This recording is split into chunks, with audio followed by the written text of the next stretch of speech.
Okay, so this is the last part of section 7.7, and we started this problem in class. So what we did was we want to find a power model for this collection of points, and they give us a table of my x values and my y values. So knowing that this is a power model, I want to try and make it linear. So the very first thing I do is I actually take the natural log of all my x values and the natural log of all my y values, and I fit them to this table. I give myself new points. Now these new points, if I were to make a plot, would give me a straight line, or what appears to be a straight line. I'm trying to make this linear so that I can write an exponential equation that follows this power model. That equation that I need to use is this. Now, this looks familiar. It almost looks like your point-slope form. So your point-slope form would just be y minus y1 equals m times x minus x1, and that gives me the equation of a line. Here, because I want to try and get a power model, I'm going to take the natural log of y and the natural log of x. And then eventually I'm going to have to get rid of those, and they become e. So we'll see that in a little bit. This y sub 1, x sub 1, they're going to be that's going to be 1 point. So 1x and 1y that I choose from my new values. The y and the x, they stay the same. And this m is the slope of this line. So I can figure out the slope based off of any 2 points. So actually what I do is I chose the second point and the first point. So I said that if my slope is y2 minus y1 over x2 minus x1, my numerator is going to be the difference of the two y values, so 0.039 minus a negative 1.47 is plus 1.47.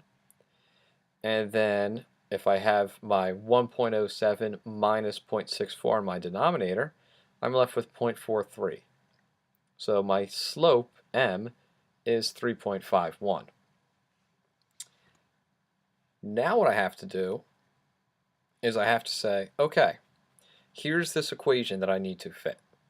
So what I'm going to do is I'm going to first off put in my slope, 3.51.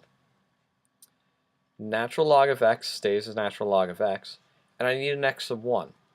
So I go back to my table, and I can really choose any points here. Why don't we do this third point? Doesn't really matter which one you choose. So this x value is 1.23, so I'm going to say that x sub 1 is 1.23. Natural log of y minus, the corresponding y value, which is 0.52. So I go back here and I put in 0.52. Now, once I solve for y, this is going to give me an equation. Remember, each equation needs an input x and an output y. So when I solve for y, I'm going to have y and x as my output and input respectively. So I'm not going to plug any points into here. So I need to solve for y.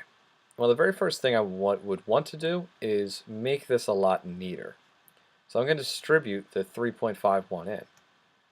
So I'm going to have natural log of y minus 0.52, same thing over there, equals 3.51 natural log of x minus the product of 3.51 and the negative 1.23.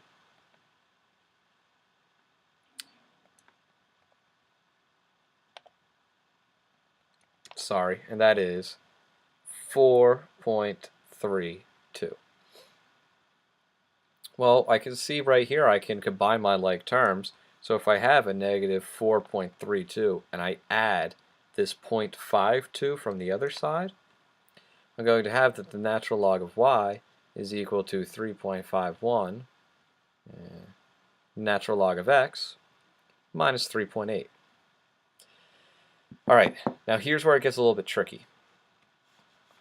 So if I have the natural log of y and I want to get rid of the natural log, I have to make this an exponent for e. So I'm going to make this side an exponent of e. Now when I do this, oh, you know what? Oh, no, this is fine. When I do this, I have to do this entire side. Also, notice right here, 3.51 natural log of x. When I have a coefficient of a log, no matter what the base, I can use my power property to write it as an exponent. So I'm actually going to do a double step here. I'm going to say that e to the natural log of y is just y equals e to the natural log of x, and remember this coefficient becomes my exponent, minus 3.8. This is all in the same line. Well, this looks messy, so I want to try and break this up. What I'm going to do is I'm going to split this up using another property. And it may be more obvious if I were to switch this around. So this is really the same as e to the negative 3.8 plus the natural log of x to the 3.51. Well, if I'm adding these, I can use another property, my power property, and say, well, this is the same thing as e to the negative 3.8 times e to the natural log of x to the 3.51. Being that these are now separated, I can put in my calculator e to the negative 3.8 and find out that that is equal to 0.02. And here, this e to the natural log, they cancel. I'm left with this, x to the 3.51. This right here is the equation that models this first set of points. So in summary, if I wanted to write a power model, that exponential equation that models all these different points, I first have to make them linear by taking the natural log of my x's, the natural log of my y's. Then I'm going to fit them to this formula. Well, I'm going to need to find my slope. So I know that my slope, as it always has been, is the change in y over the change of x. If I choose any 2 points, it doesn't matter which ones. I chose the first two. I got a slope of 3.51. Then going back to that formula, I have to choose an x and a y to fill in for my x sub 1, y sub 1. Again, it doesn't matter which point you choose. Here I chose the third point. Then it's just your algebraic operations.